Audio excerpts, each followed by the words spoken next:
Welcome to the Pinning Combination Podcast. I'm KJ Pilcher, alongside my regular partner, Coach Dick Briggs, ready to talk a little wrestling, some of the college action to finish up the regular season, and, of course, our big post-state tournament breakdown from last week in Des Moines.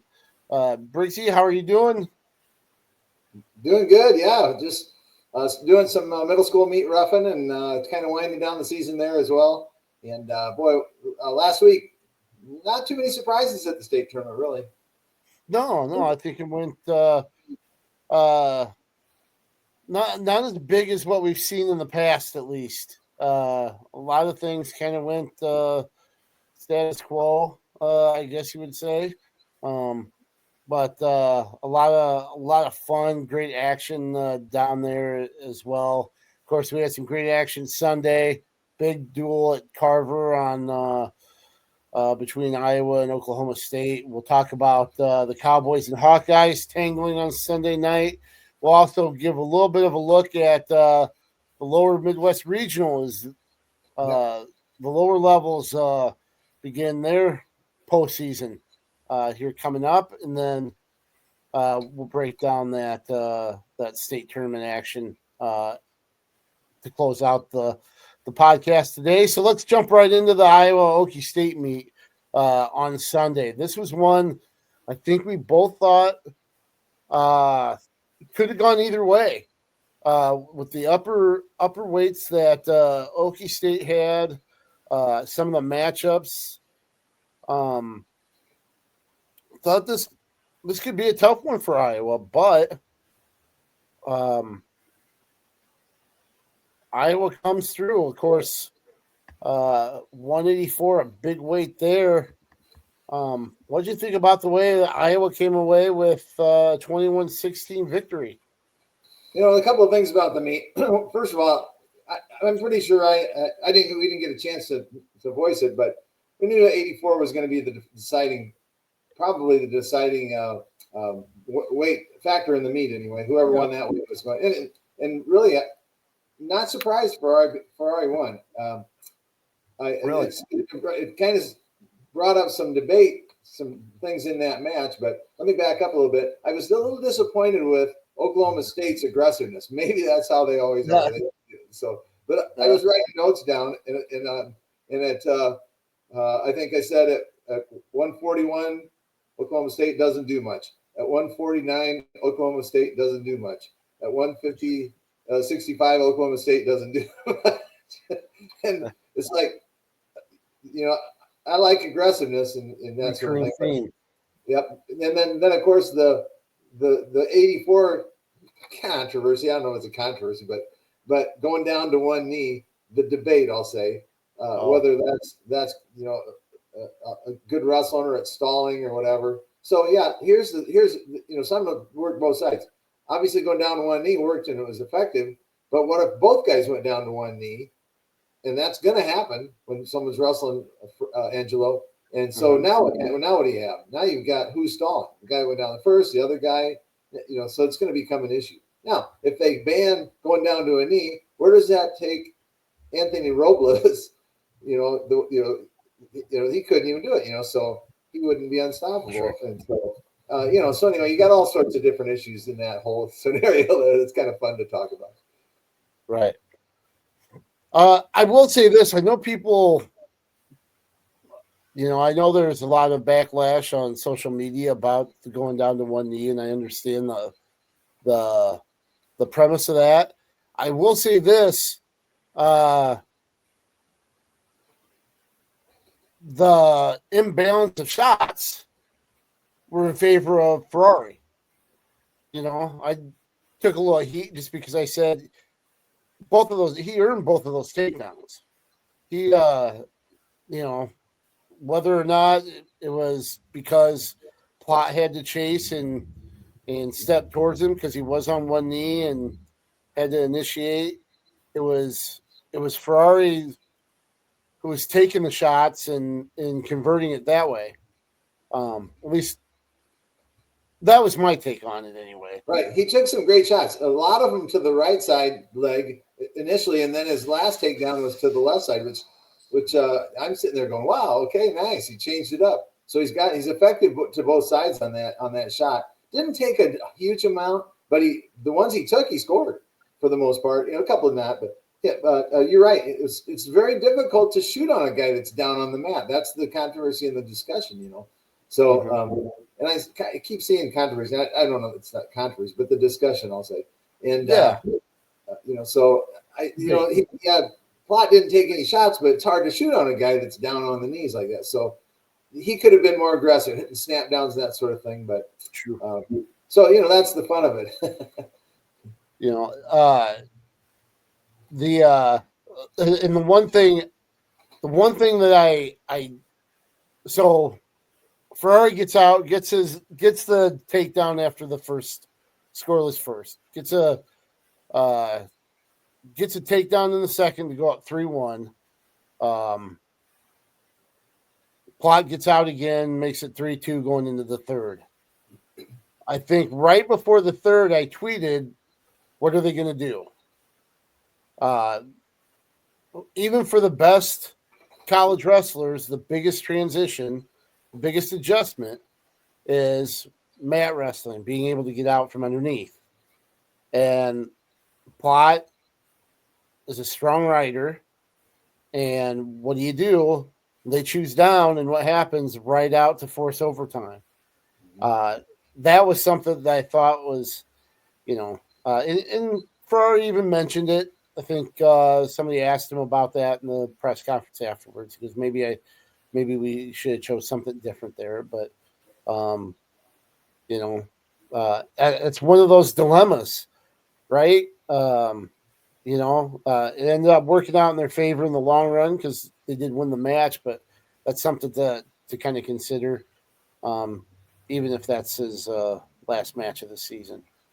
Well, kind of interesting how that played out. And do I recall that Plot had a a warning against him? Yes. Going to the third. So that's another issue. He had to look busy and not be down below the waist and get a stall call that way. And so that might have been in the minds of the coaches when they elected down, that we can get a stall call or I think they probably thought Ferrari could get away, but that's the growth that you have, like you said, in college, and particularly the freshman that hasn't been in those situations a lot. So you got to put him there to grow, and it worked out all right, and ended up, like we said, being the deciding factor in the meet. You flip that around, Oklahoma State wins. Yeah. And I tell you what, I wish you'd. I know you're friends with Brooks Simpson. There have been some really electric moments at Carver. I think back at Tony Ramos's pin against Penn State, his win over Jordan Oliver, Kemmer's win over Mark Hall. The roof got blown off of Carver. This is the loudest I remember. Out of those, I was not there in person. Talked to Brooks Simpson and Gable doing stories on his win over Volker. Didn't see it live or take it in to be able to compare. I know you're friends with Brooks. I'd be interested to know if he was there and could compare. But that place erupted when he ended up winning with everything at stake. I think everybody knew what was at stake there and what it meant when he got that win. It's hard to say, unless you've got a decibel meter or whatever, which one was louder. I'm sure Brooks will say, I don't know what Brooks would say, but he probably would want it, to be when he won, because that was pretty darn fun. Sure. And then I think maybe not Brooks, because he's not that kind of guy, so he wouldn't probably say that. But it's fun to have those moments to look back on and compare. Yeah. So you actually highlighted quite a few of those, and those are really fun moments for the Hawk fans. A couple other interesting matchups there. At 133, Oklahoma State elected to bring out Ren Sakamoto. He is a Japanese wrestler that just joined the program in January, I believe. He went out there instead of Reese Whitcraft against Drake Ayala. Ayala with an 11-1 win. I'm sure it's something, maybe a little bit of a curveball or something they thought maybe the unfamiliarity of against Sakamoto might work in their favor, but Drake Ayala did a nice job of, there were a couple positions that looked like Sakamoto might have been able to exploit there with his freestyle background, but Drake really did a nice job of staying in good position and really kind of controlling the match there. Right. Do I remember a couple of slide bys maybe? But he had great shots and finishes, and a couple of slide bys that were just bang right there, if I remember right. And then actually, it almost worked counterintuitive, really, because Sakamoto was not real strong underneath, which you would expect. International wrestling don't do a lot of mat wrestling, so he was not able to score from there. Like he should have, So again, there's that learning curve that's going to happen. So it was a roll of the dice risk there, but Ayala's so darn good, man. I tell you, after watching that match, it's gonna be hard to bet against him. I know that Crooks from Lehigh is ranked number 1, maybe, or depending on what you look at, maybe. But that's not a cakewalk there for Drake, but put him in that title, and not that he wasn't already, for sure. No, I'll say this about him at 133. And I don't know, maybe if it was the weight cut to 25 last year, I don't see him being as tense, or I think he's a lot looser and more wide open with his offense this year. He looks a little more comfortable, a little more relaxed, and just kind of wrestling more free at 133. And I think we're seeing even a better version of Drake Ayala up a weight. Right. I don't know how it all works down there with the Hawk Wrestling Club and that sort of thing, but he has to be able to get on the mat with Spencer Lee, and Lee needs a good partner as well. So that can't hurt at all, having that sort of resource by your side. So for sure. 165, Michael Caliendo, outside of Mitchell Messenbrink, Caliendo's been pretty impressive throughout the season. I know Cam Amin got banged up there early. Looked like maybe his knee got bent the other way when Caliendo tried to finish that first shot. So it may not have been the best version of Cam Amin in that match, because he was a little gimpy walking on it. But Caliendo with a major decision. Those guys had faced off twice last year, with Caliendo having to win in sudden victory. And this time it was pretty dominant. And, that was a big spark after the break, where Iowa was leading 10-8 after Parco and Thiemer closed the first half with decisions. But that was a big one for Iowa, in what maybe could have been considered a toss-up match. I would agree. And I'll tell you what impressed me in that scenario. Amin's hurting, you could tell. Obviously, he wouldn't. You don't take. I mean, with the rule, if you take an injury timeout, you're giving basically your opponent a point, because they're going to take down, get the escape, and for the most part, you're giving them a point. So people aren't going to take injury time unless they're hurting, for sure. So he takes injury time, and so what was most impressive to me was what looked to be the conversation between David Taylor and Cam Amin, where Taylor was making darn sure he was ready to go. The referee's trying to shoot him off the mat. He's still not paying much attention to the ref, communicating with his athlete to make sure he's all right. That's how I read that anyway. And totally impressive. I thought at one time he said, "Are you sure you're okay to go?" Yeah. That's what it looked like to me. I think he was holding both arms, and Taylor saying, "Are you sure you're okay to go?" Yeah. I think he said it multiple times. Yeah. And so that's what was impressive to me. This dual meet is not as important as an athlete's health. And I'm glad to see coaches at least exhibiting that or seem to be. So good for David Taylor. And then especially a young coach. Yes, a young coach, first year. And obviously, they're thinking, I'm sure, nationals, but at the moment, you're thinking about his health, and that was good. I'm very impressed with David Taylor now. And actually, he came back and wrestled and competed. So I don't know how bad he was hurting. He obviously was hurting to take that injury time, so good. Good for Kelly Endo. He really put it to him, but he got the major. But also kudos to Amin for hanging in there. And then Buchanan, not much to really say there. He kind of did what I would say he was expected to do in that one.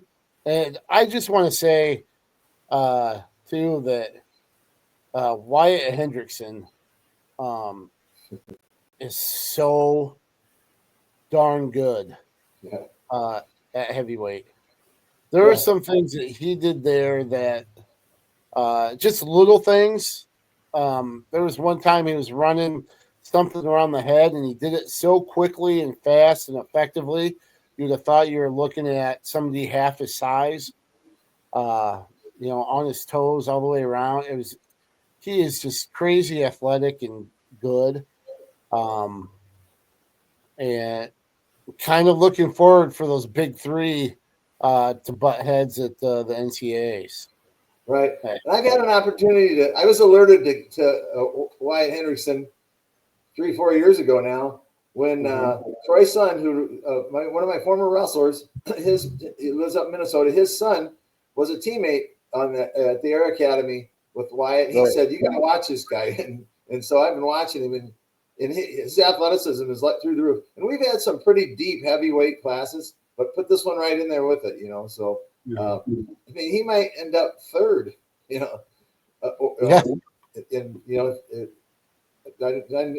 much the top seems to be a lock, right? You would think with the Olympic champ there, and then quick that's pretty solid too. So we'll see on that one, but he is fun to watch for sure. Good point.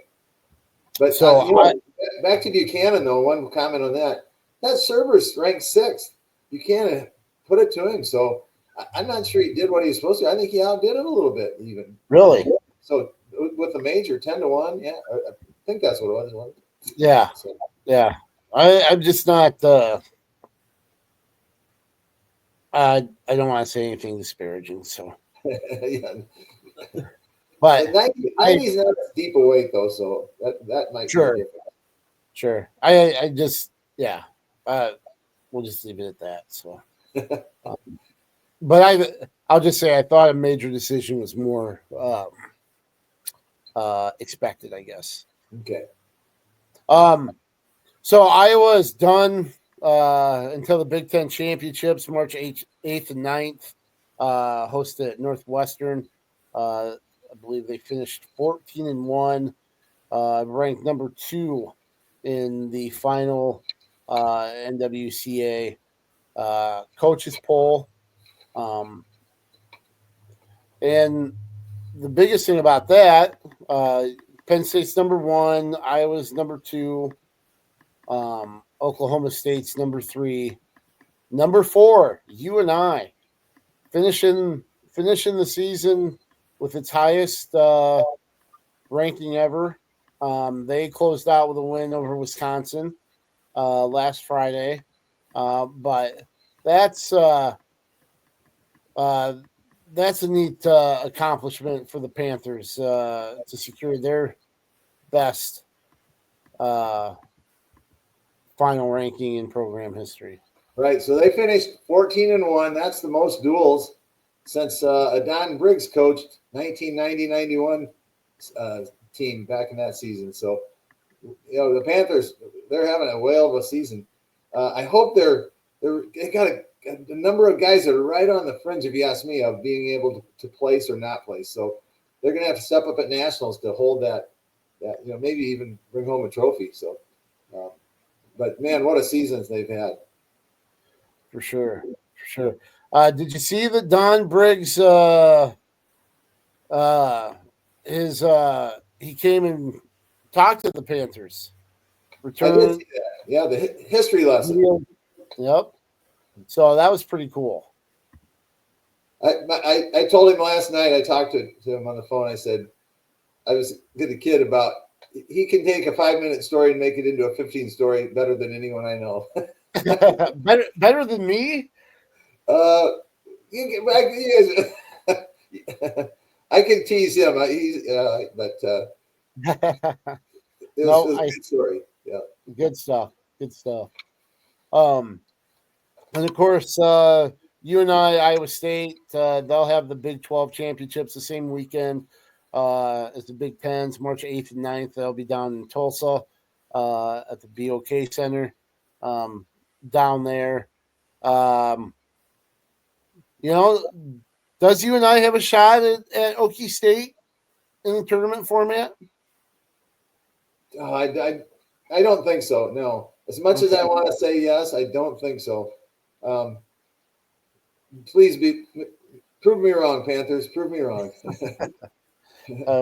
And we'll break that down in the future, the week before the Big Tens and Big 12s that weekend.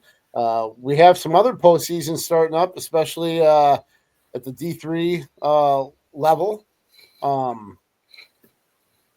The Lower Midwest Regionals this Friday and Saturday at the Lion Energy Powerhouse, hosted by the American Rivers Conference. And of course, as always, one of the toughest, if not the toughest, regionals regionals, national qualifiers that there is at that level. Just going in alphabetical order, you've got Buena Vista Central, Cornell, Eureka out of Illinois, Huntington, Alabama, Illinois Wesleyan, Loras, Luther, Nebraska Wesleyan, Schreiner, Texas, Simpson, University of Dubuque, University of Ozarks, Wartburg, and Westminster, Missouri in that field. Coach, they don't come any tougher year in and year out than this qualifier. Right. Year in and year out, you are correct. I'm not sure this year it is the toughest, but boy, it isn't far behind. The reason I say that is because the Upper Midwest, which is the other one that's really loaded, has the number 1 and number 3 ranked teams, and so that might sway it towards that. But those two for sure are always the toughest. Here's some interesting things I was looking at based on where they're ranked nationally. Here's how I've got it broken down. Wartburg qualifies 9, Loras 6, if they fall true to their rankings. Now that never happens, but it looks like Wartburg would have 9, Loras would have 6, Co would have 5, Central would have 3, Luther and Cornell 2, and University of Dubuque 1, and other schools only 2 of the 30 qualifying spots go to other schools if it goes to the rankings. So that's interesting. Now, if also rankings in that Upper Midwest, UWL lacrosse, that's Dave Malachek, who we had on our program. They're currently ranked number 1, and they would qualify all 10 based on the rankings. And Augsburg 8 out of that. Augsburg's the number 3 team. Now, the thing that's interesting, and the reason I point that out, and also Johnson and Wales out east in Rhode Island, who host the NCAA's Division IIIs this year, they would qualify 8. And I bring that up because Johnson Wales is ranked 3rd or 4th. I can't think they're 3rd and Wartburg 4th. And then so I bring that up because this may be the year that the Bergs lose control of that title, of that championship. It might happen, so keep an eye on it. That's the intriguing part of Division III, because the Wartburg or Augsburg have won it, I think, since like 95 or something like that, isn't it? I think it, it might even be 94. I think the last one was it the College of New Jersey or Ithaca? One of those two won it in like 93, maybe. And then it's been either 93 or 94. And then it's been the Bergs ever since. Yep. So if one of the Bergs doesn't win it, I would prefer to see Coach Malachek, since he's such a good guy, was on our program, and his athletes have done such a good job. One note on the Johnson and Wales, they've only had one coach. Lonnie Morris is the coach. He's been there since he started the program up in 1997. So that's quite a run. However many years that's been for him in that program. Wow. So I'm just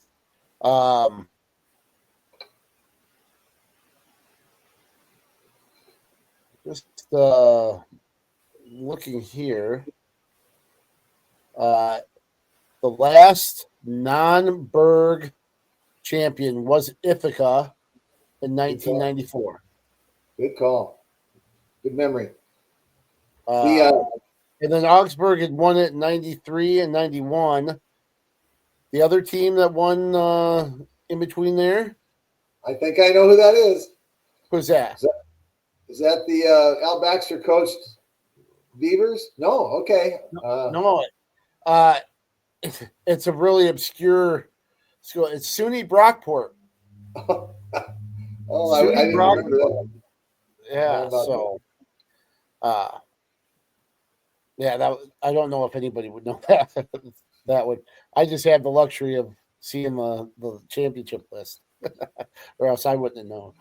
So here's the Upper Midwest has the number 1, number 3, number 7, and number 14 ranked teams, and the Lower Midwest has their 4, number 12, number 16, and number 20. So you can see it based on rankings that it's a little more strength in that upper this year. So.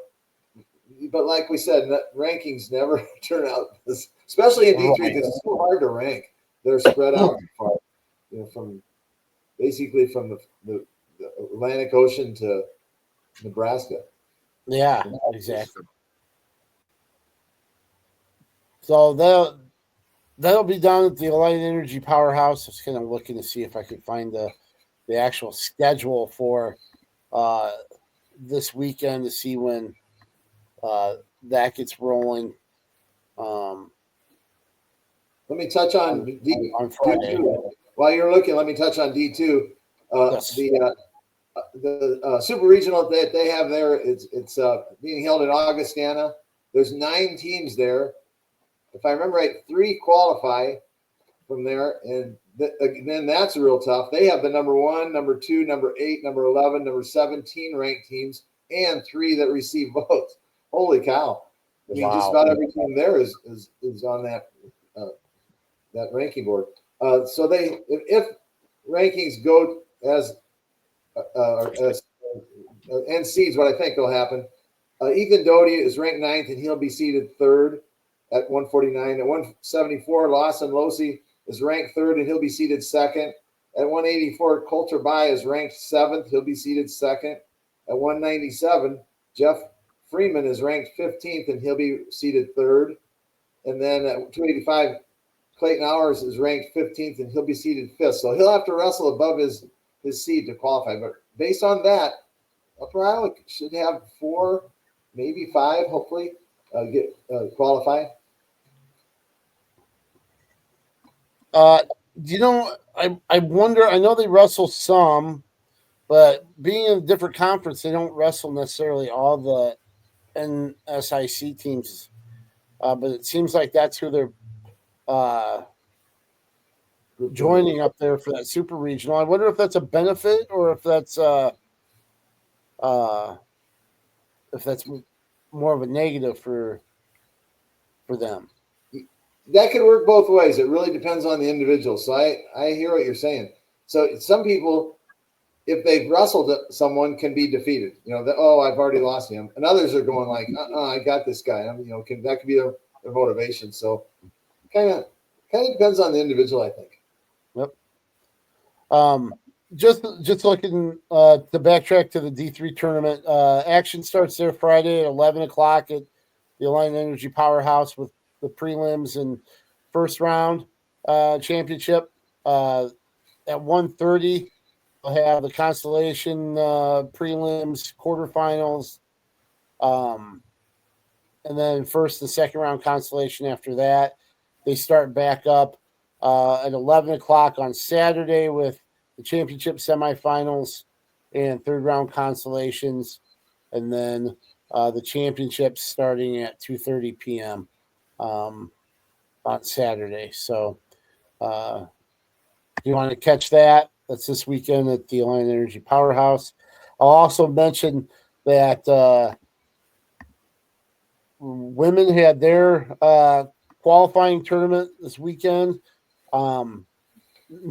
Not really a surprise, but still impressive.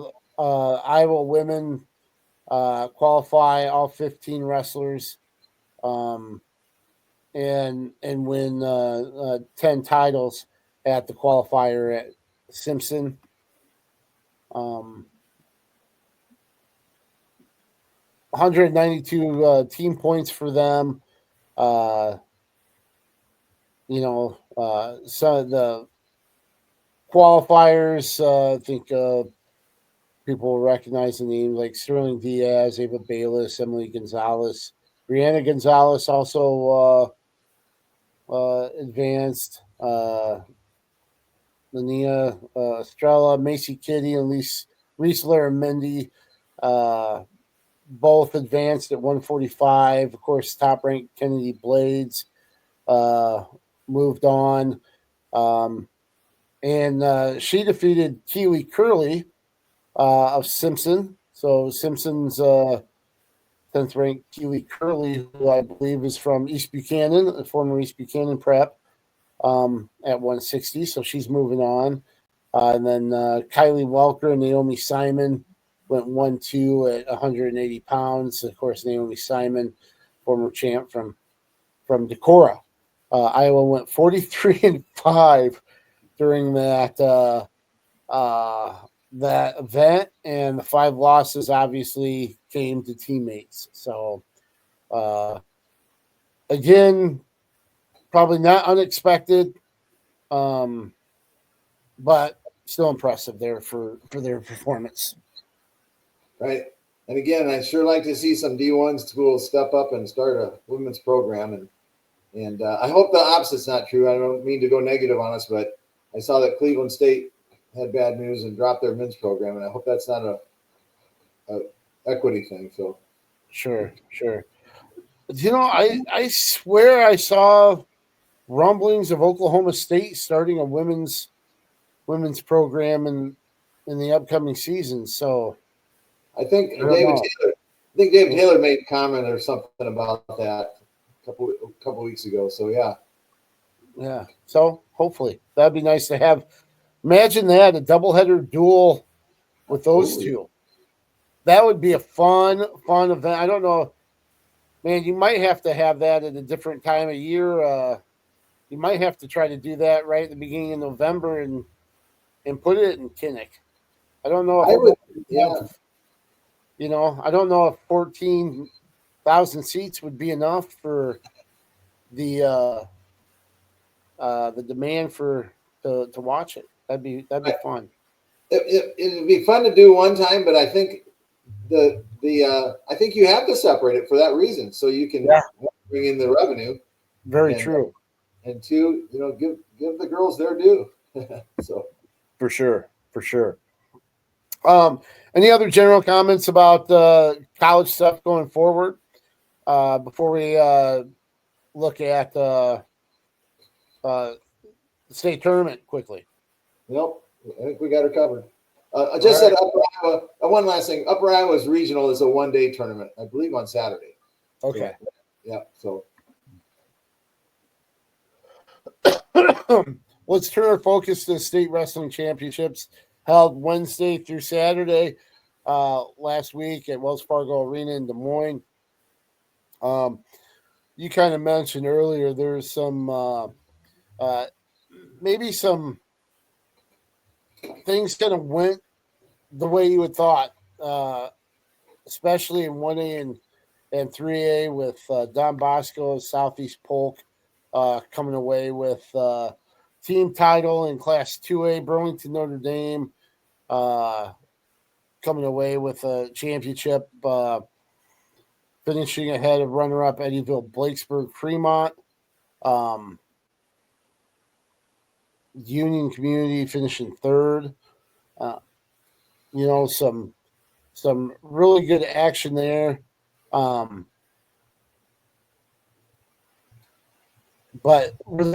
did anything kind of catch your eye as far as some of the results or how things played out? Well, that went almost right down the paper. Like, so in the 3 classes, you have 14 weight classes, right? So what is that? 42 weight classes. And of the 42 weight classes, 30 of the 42 were won by the number 1 seed. And then basically, let me see. Let's see. We got in 3A, there was 13 of the weight classes were won by the top 3 seeds. In 2A, 12 of them were in 2A, and then in 1A, 12 of them also. So I mean, there's a couple of others. The lowest seed, I think he was an 8th seed, was a kid from Brent Denhart from Greene County, won it at 157 in 2A. And everyone else was like, there was there's some other ones that were different. Like, I wasn't sure why one of the Schwabs was like a 4 seed. Hendrik Schwab at 113. And then you got for me, one of the bigger disappointments. But on the other side, it's 2 sides of it. But I just know that the Ryan family, I was disappointed for Mikey Ryan, just because I was hoping that he would win. But I sure not cheering against the Williamsburg young man who ended up doing a great job. Sin, and it's just one of those matches that just kind of, I don't think, and I think you might have reported this, that that's the first time that he's ever beaten Ryan. So that's right. That was kind of the rally cry. That was the one time he said it. He said it after his quarterfinal win. When I asked him, I'm like, "You got a familiar foe?" And he goes, "Yeah, he's had my number, but I only have to flip it one time. Hopefully, I can do that." And apparently, that's what he was telling himself all Friday. One time, just have to do it one time, and that's what happened. It was just a match full of escapes. And they got to the ultimate tiebreaker, and that's where the disc flip worked in his favor, and he scored first, so he got the choice. Ryan, rode pretty hard, got a restart with 14 seconds left, and Sin was able to get to his feet and kick out and get the winning escape and reach the finals for the first time. And yeah, that was tough. That was tough. I mean, that's where you have the joy and pain of the state wrestling all rolled up into one, because you saw the excitement for somebody getting that first win against an opponent and making the state finals, and then the disappointment of falling short by the slimmest of margins against somebody that you've beaten during your career and missing out. I know the thing that I love about the situation on the flip side, Jace Jaspers had made his 3rd state championship match He lost his first two. He wins by major decision, which allowed Mount Vernon to jump Independence by half a point for sixth place. He gets the monkey off his back about winning the title. Who's the first person to kind of meet him off the mat? It's Mikey Ryan. Giving it a big up. You know, those two practice partners, you know how it is. I mean, we both know how it is in the relationship you have with a drilling partner, practice partner that you battle with, and you see go on and do something really, really neat. And to still, you know, he got third, wasn't what he wanted, but to still have that excitement and joy for his teammate Jace Jaspers when he won. That's pretty awesome. That's something that makes that tournament in Des Moines that much more special when you have moments like that. Right. And for Sin, he executed his game plan very well. It was a slow down. Don't be real offensive, because that's, I'm guessing, where he might have gotten taken down or whatever in the past. So he kept it, you know, real low scoring meet. Took it to where he had an opportunity to win it, and it didn't help or hurt. It didn't help Ryan, and didn't hurt Sin that had to deal with blood timeout, and you just you can get reset. You know, especially when you're not the one being wrapped or whatever. But you know, so that was maybe an issue too. And then when you know with 14 seconds with that restart and the ultimate tiebreaker, you've got, this is it. I mean, I got one explosion, and he hammered it. He hit it hard, didn't he? Yeah. And it doesn't surprise me with that Ryan family that Mikey would be that kind of guy. That's just such a great family there. So that's right. And as we mentioned, those WAMAC teams, they finished 6th, 7th, 8th, and 9th with Mount Vernon leapfrogging Independence with Jace Jaspers win over Kyler Whelan in the 144-pound championship. He got a major, which was the difference between Mount Vernon and Indy there, West Delaware, and then Williamsburg in that quartet, with Anamosa finishing 10th. And they had a two-time state champ in Austin Scranton.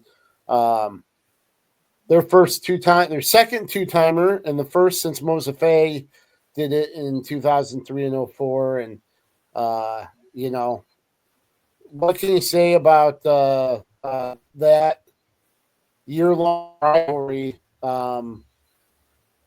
between Brendan Haying and Austin Scranton? They go 2-2 against each other, with Scranton winning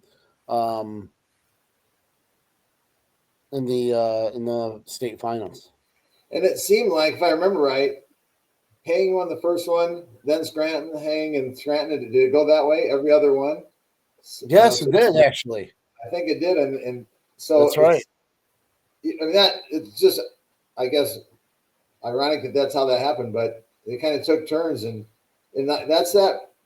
I've always said it, that revenge factor. I don't mind having it in your corner. So that's right. And this one happened to be I think most decisive out of all the head-to-heads.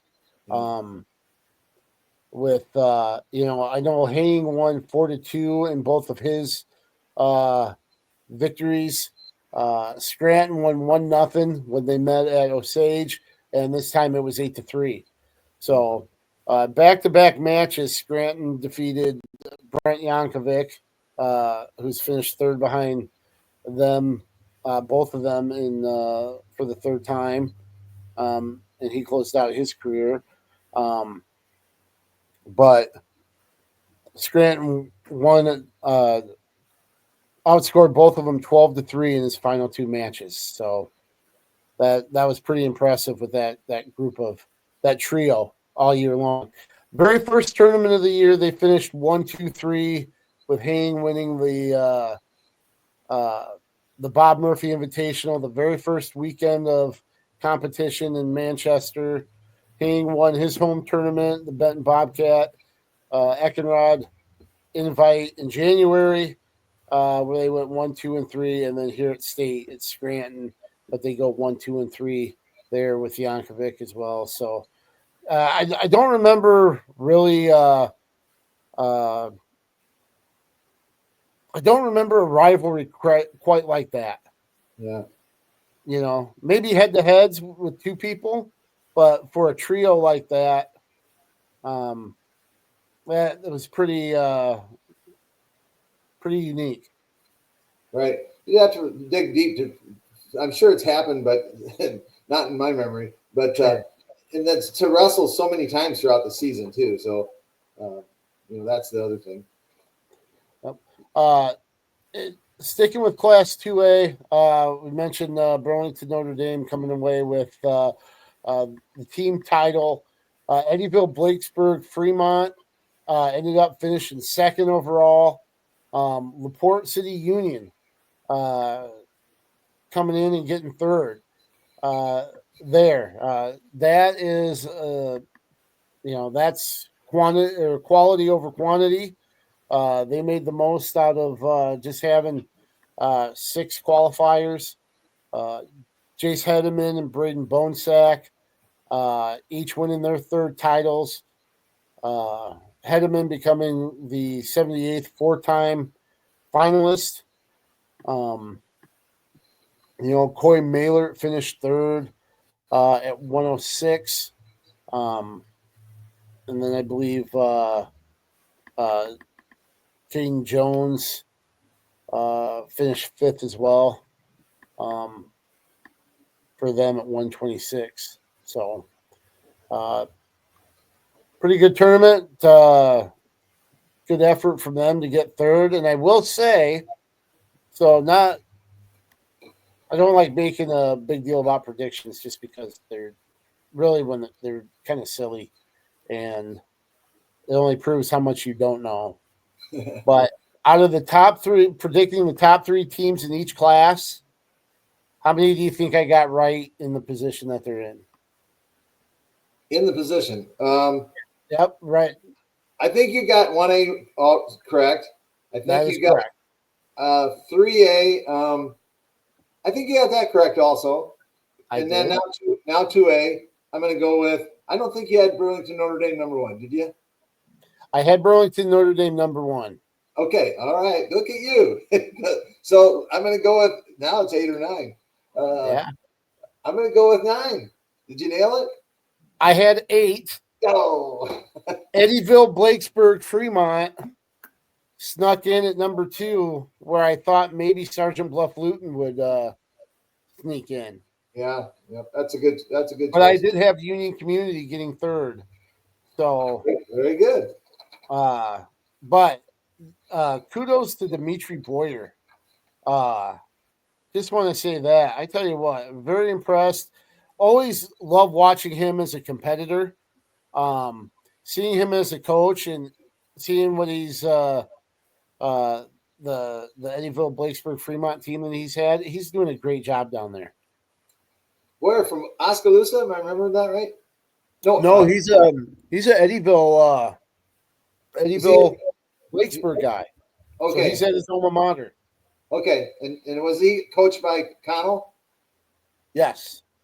Yeah, Corey Connell. Okay, yeah, that's right. Now I got it. Now I remember. You bet. And then we mentioned Jace Jaspers. He reached the finals for the third time in 3 years. This time he comes away with a 10-0 major over Tyler Whelan of Independence for his first title.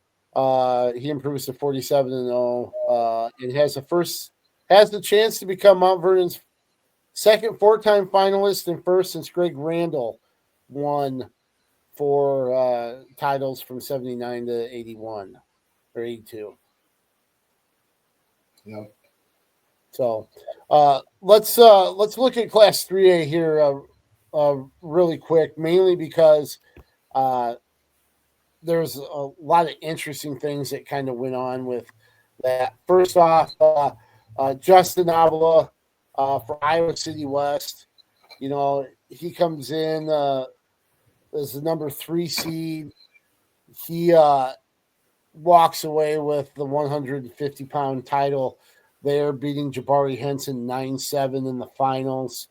You know, his family, I think it's well known. His brother Robert was a 3-time state champ, 4-time finalist. His sister Janelle won an Iowa Wrestling Coaches and Officials Association state title, and now after 2 medals, started his career at 170 because they had hammers in the middle of the lineup. That's where he had to go. Placed that year, then dropped down to 45. Didn't place, and now back-to-back years placing 150 and capping his career off with a title. But a big, I guess on paper you would consider it an upset, even though Avila didn't feel that way when that got mentioned. I liked seeing who was in his corner too.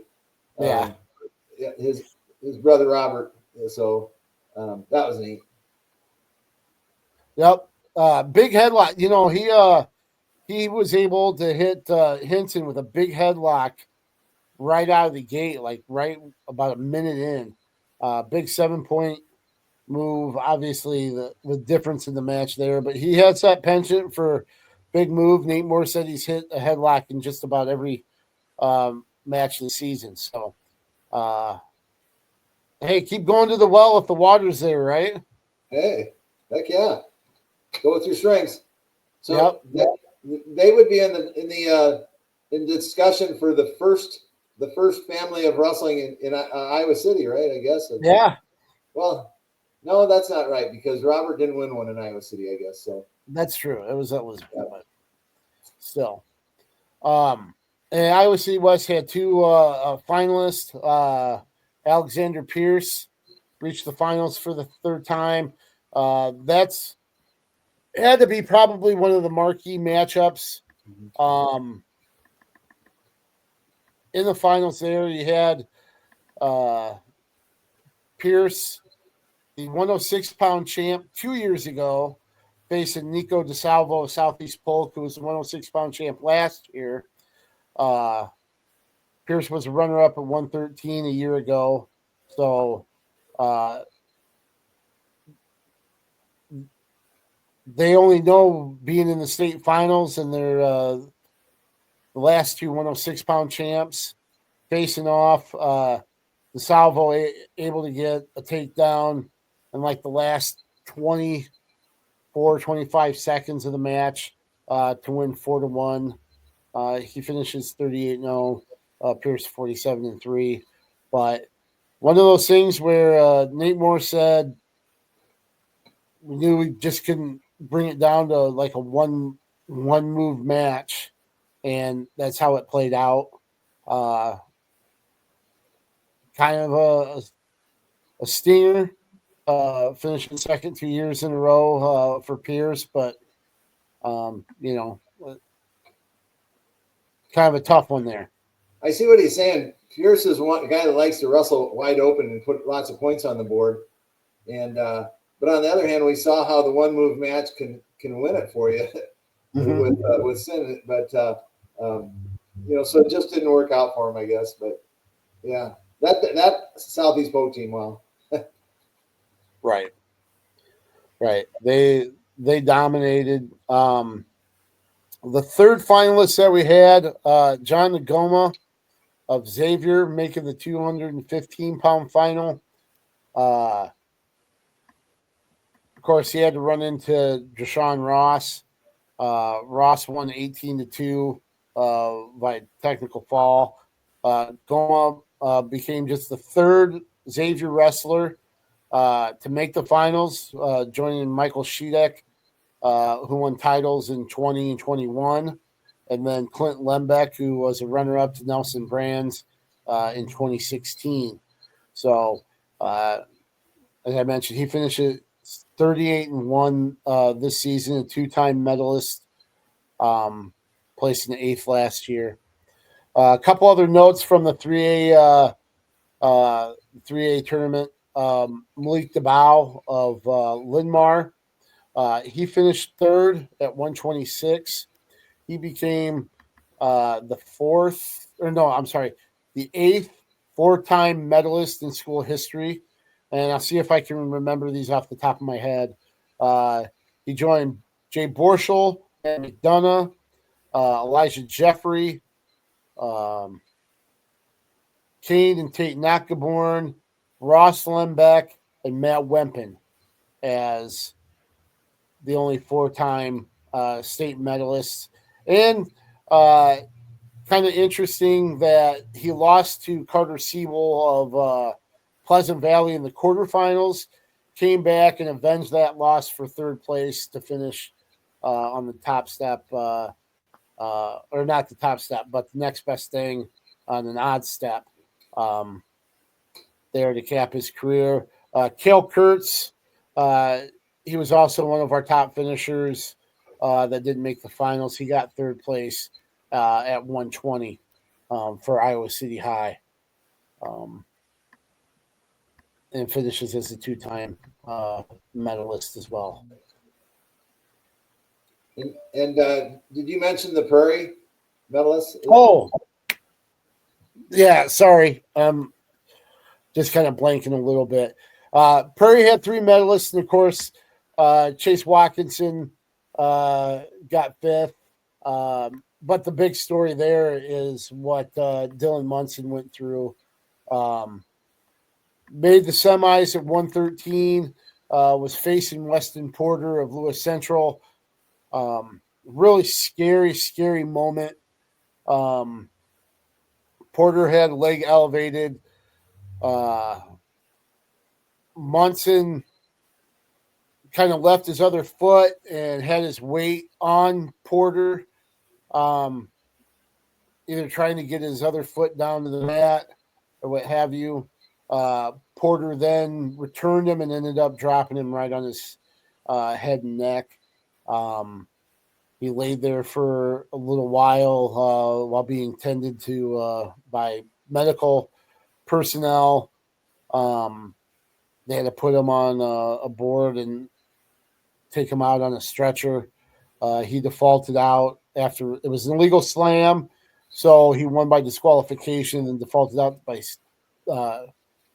6th. He stayed.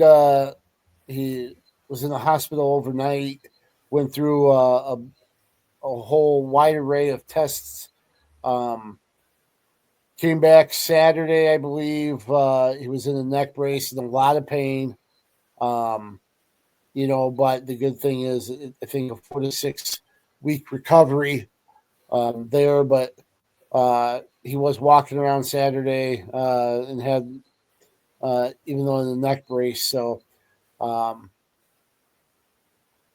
the good thing, it looked like a good prognosis, and you can go to the Gazette.com and see Rob Gray's story talking to Dylan Munson after he came in. Very fortunate to walk back into Wells Fargo Arena a couple days after leaving on a stretcher. Very scary situation, and glad he was able to come back and in his recovery. Right, and to me, it looked like when he was elevated in the air, he was who was he wrestling? I forget now. Weston Porter of Lewis Central. Oh, Porter. So when Porter was going to try and take him forward to try and get the trip and the takedown, and at the same time, Munson looked to me like he was going to dive between the legs, which is a familiar move to do. Okay, but not when you're elevated like that. And instead, he wasn't able to get through. He just landed on his head. So he kind of put, with the force of Porter driving forward, he also went with it, and that's what it just was too much. He wasn't able to get underneath it or pass the leg. So we're very fortunate that it's just a what it is. I'm not whatever it is, strain or whatever allows him to be recovered in 4 to 6 weeks. Thank goodness. Yeah. And, yep. And I don't want to lose this, but they also had one other medalist in Loudon Bloxon. So it was 8th the Prairie did. So anyway, we kind of lost him in between the discussion there. Yep. Yeah, because it was very, very rare. In back-to-back rounds, you had Alexander Pierce, who received a medical forfeit to go into the finals because he was going to have the winner of that match. It was Munson who couldn't continue. So I don't think I've ever seen a medical forfeit in the semis to get into the finals. And then in the finals, you had another medical forfeit at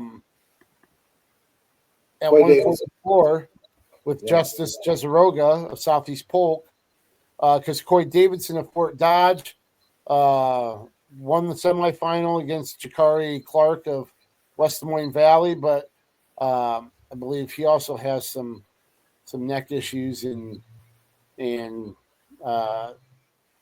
vertebrae side. He wasn't able to wrestle Saturday night, so Jezeroga wins by medical forfeit. So I'm not sure I've ever seen that before in those later rounds at the state tournament. Boy, and that Davidson-Clark match in the semifinals, wow, there was some action in that thing. There were some great scrambles. And for him, I was surprised because he finished the match and won it and then declared. So obviously they checked him out afterwards, and they don't mess around with head, neck, and injuries. So that's right. That's right. Let's move to 1A really quickly. Really, no surprise there. Don Bosco, man, they're high-end talent, just too good. They come away with the team title. They scored 225.5 points. Alburnett a distant second at 144.5.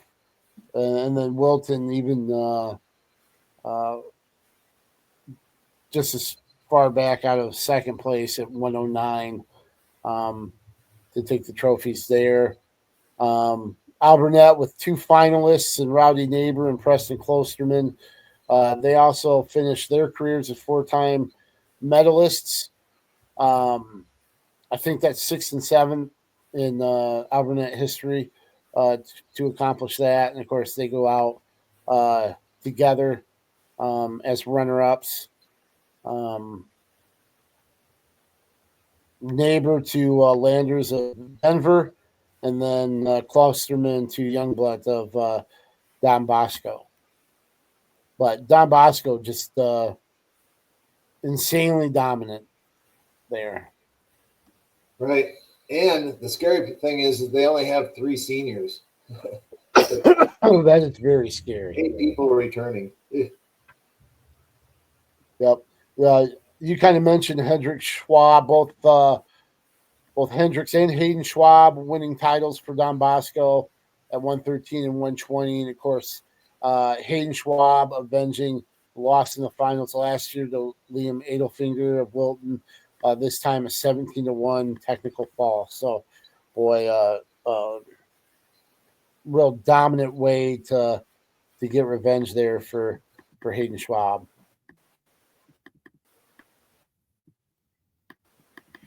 Yeah, that you got to know that felt pretty good because I know last year stung pretty bad for Schwab. So yeah, to come away, especially so dominant. Lisbon had a finalist in Tune Boots. His best finish of his career, his first finals appearance.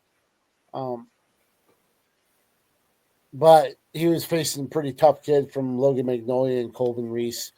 I tell you what, there was I know it ended up being 10-3, and I know one of them was a late takedown, but Boots didn't shy away, and this was one that was just kind of there was a lot of action, a lot of mixing it up together.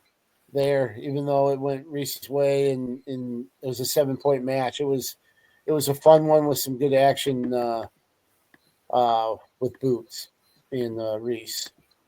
So not much as far as local stuff except for 215. Nathan Bites. He finished third each of the last 2 years. He makes the final and ends up finishing second to Ashton Honold of Nottoway Valley there. But strong finish for Bites, who earns his best finish in his career.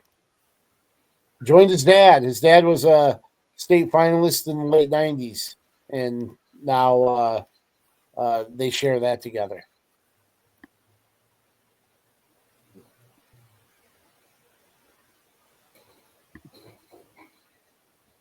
So, any other final? There is one thought. I do. I have to address this. I'm kind of disappointed as a coach for 37 years or whatever I was at the state tournament. I'm this poor display of sportsmanship in a couple of instances, and I know this is a touchy subject, but I thought it was a little bit over the top. The demonstrative celebration that Helgeson had over Jip. I don't know what the backstory is on that, but it was not a good look. I didn't think Ross's backflip before the handshake that ended up being, then chirping at Goma and that sort of thing. I don't think that was a good look either. And so now that's the bad side. Now I want to say this. The flip side to that is Jace Hedeman and what he did before he went over and put on a T-shirt to honor his fallen classmate and friend, and before he shook hands. And I thought that was a very class move. So I just had to address those. I'm an old school guy, and I'm a guy that had a guy do a backflip in the state finals after he won his title and got team pointed. And so I didn't see any team points thrown out, after those demonstrative celebrations. So anyway, that's just my comment there. I've said it. I'm done. I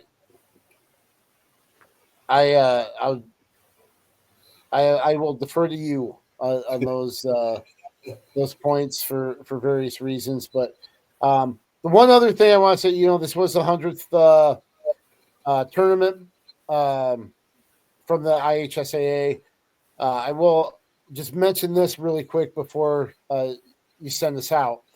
I thought it was really, really cool that the officials received little poker chips to commemorate the 100th tournament.